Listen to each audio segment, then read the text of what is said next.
El pueblo de San Laureano dormía entre montes silenciosos y caminos de tierra que se perdían entre la niebla. Era un lugar olvidado, escondido en medio del bosque, donde el viento parecía susurrar nombres de los que ya no estaban. En ese rincón apartado vivía don Ernesto Vargas, un hombre de 60 años, robusto, de manos curtidas por los años y una mirada cansada que escondía más historias de las que jamás contó. Era el encargado de la electricidad del pueblo. Si un poste caía o una lámpara se apagaba, él la reparaba. Todos confiaban en él, pero aquella noche de tormenta algo cambió para siempre. El cielo rugía con fuerza y los relámpagos iluminaban los árboles como si el bosque ardiera en sombras. Un trueno estremeció el valle y de pronto toda la electricidad del pueblo se apagó.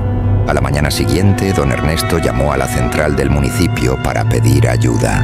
Explicó que un par de transformadores habían sido destruidos por la tormenta y que estaban en una zona difícil de acceder.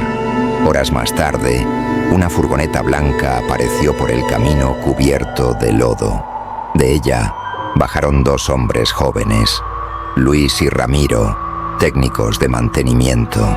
Don Ernesto los recibió con una sonrisa amable y una advertencia que heló el ambiente. «Tengan cuidado allá en el monte», dijo con voz grave, «y no se queden cuando caiga la tarde. Hay cosas que no deben ver cuando oscurece». Ramiro rió nervioso, pero la expresión del viejo no cambió. «¿Qué cosas?», preguntó. Don Ernesto lo miró fijo. «Algo que no descansa», respondió. Los técnicos se miraron incrédulos, pensando que eran solo supersticiones de pueblo. Tomaron sus herramientas y se internaron en el bosque. El aire era espeso, húmedo, y el silencio se sentía demasiado vivo. Los árboles parecían cerrarse a su paso, y el crujir de las ramas los acompañaba como si alguien caminara detrás de ellos. Siguieron la línea de los postes hasta encontrar el primer transformador caído. Comenzaron a trabajar mientras la tarde caía lenta y el viento soplaba con un silbido que parecía una voz lejana. Ramiro dejó las herramientas a un lado. «Voy a orinar, no tardo», dijo, alejándose unos metros. Se internó entre los árboles y entonces la vio. Sentada sobre un tronco, cubierta con harapos, estaba una mujer. Su cuerpo delgado se balanceaba y su cabello enmarañado ocultaba su rostro. Ramiro pensó que quizá era una campesina extraviada. «¿Se encuentra bien, señora?», preguntó con cautela. La mujer levantó la cabeza despacio. Su rostro era pálido, sus ojos hundidos y en su boca se dibujó una sonrisa imposible. Ramiro sintió como el frío lo atravesaba. Gritó con desesperación y cayó de rodillas. Luis corrió hacia él, lo tomó por los hombros y lo sacudió. Ramiro estaba inmóvil, con la mirada perdida, temblando. Luis siguió su mirada y entre los árboles vio la figura alejándose, deslizándose sin mover los pies, hasta desaparecer en la neblina. Sin pensarlo, tomaron las herramientas y huyeron del bosque. Don Ernesto los esperaba en la entrada de su casa. Al verlos pálidos y temblando, comprendió sin preguntar. «La vieron, ¿verdad?», dijo con voz apagada. «A esa alma la llaman la condenada». Los hombres lo escucharon en silencio mientras el viejo se sentaba junto al fuego. «Hace muchos años», comenzó, «ella era una mujer del pueblo.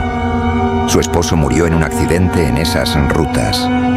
Dicen que lo buscó por días, perdida entre la niebla, hasta que la hallaron muerta en el bosque, desfigurada por la desesperación.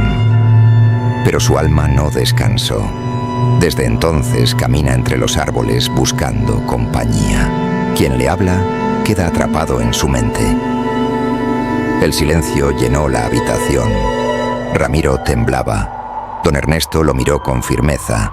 «Tú te salvaste porque tu compañero llegó a tiempo. Pero recuerda esto, si la ves, no le hables, no la mires, no respondas». A la mañana siguiente regresaron al monte para reparar el último transformador. El aire era helado y el bosque parecía más oscuro. Cuando estaban por salir, la vieron otra vez. Estaba en cuclillas junto a un tronco, murmurando palabras que no pertenecían a este mundo. «Sigan caminando», dijo don Ernesto en voz baja. «No la miren». La mujer levantó el rostro. Sus ojos vacíos parecían pozos sin fondo, pero ninguno habló. Pasaron de largo y el aire volvió a moverse solo cuando dejaron el bosque atrás. Esa noche, los técnicos decidieron marcharse. No querían dormir una noche más en San Laureano. Don Ernesto los despidió en la carretera, con la misma advertencia. Si en el camino se les aparece y les pide un aventón, no le hablen. No la miren. Solo asientan con la cabeza. Luis y Ramiro se subieron a la furgoneta y se perdieron entre la lluvia.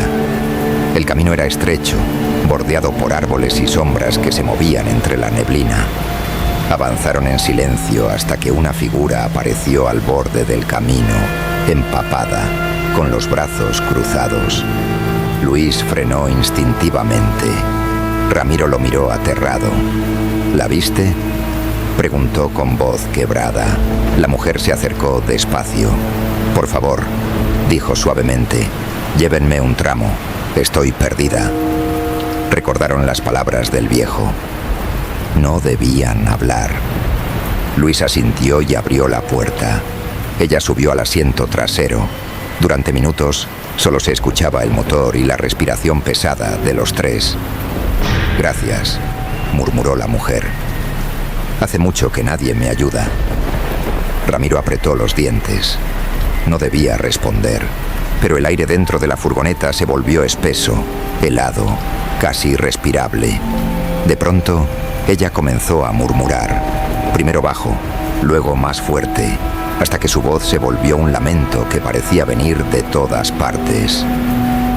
«¿Por qué no hablan?», preguntó con un tono agudo que heló la sangre. «Mírenme». Luis apretó el volante con fuerza. Ramiro miró hacia la ventana, evitando su reflejo. «¿Pueden detenerse aquí?», dijo ella con calma repentina. Luis detuvo el vehículo. La mujer bajó despacio, se giró y sonrió. Una sonrisa imposible que no pertenecía a ningún ser vivo. Luego se perdió entre la lluvia. Los dos hombres siguieron en silencio hasta la ciudad. Pero desde esa noche, nada volvió a ser igual. Luis empezó a tener pesadillas. Despertaba empapado en sudor, convencido de que alguien lo observaba desde la oscuridad. Ramiro evitaba hablar del tema, pero también sentía su presencia, en los pasillos vacíos, en el reflejo del televisor, en los espejos empañados. Meses después encontraron a Luis muerto en su departamento. No había señales de violencia, pero su rostro mostraba un espanto indescriptible. Ramiro nunca volvió a ser el mismo. Vivió atormentado, murmurando que la veía en cada carretera, en cada niebla. Dicen que todavía, en las rutas más solitarias, cuando el viento sopla entre los árboles y la bruma cubre el camino, puede verse a una mujer parada al borde de la carretera. Pide un aventón con voz dulce, con los ojos vacíos. Quienes se niegan a ayudarla sufren su maldición hasta el final de sus días. Y quienes le hablan pierden su mente para siempre. Algunos la llaman la condenada, otros la que espera. Pero todos en San Laureano saben la verdad. Cuando la escuchas, ya estás perdido. Si esta historia te dejó con la piel erizada y quieres escuchar más relatos que combinan lo rural, lo sobrenatural y lo humano, suscríbete al canal Historias, Secretos y Curiosidades y activa la campanita para no perderte lo que aún acecha en los rincones donde la tierra guarda memoria.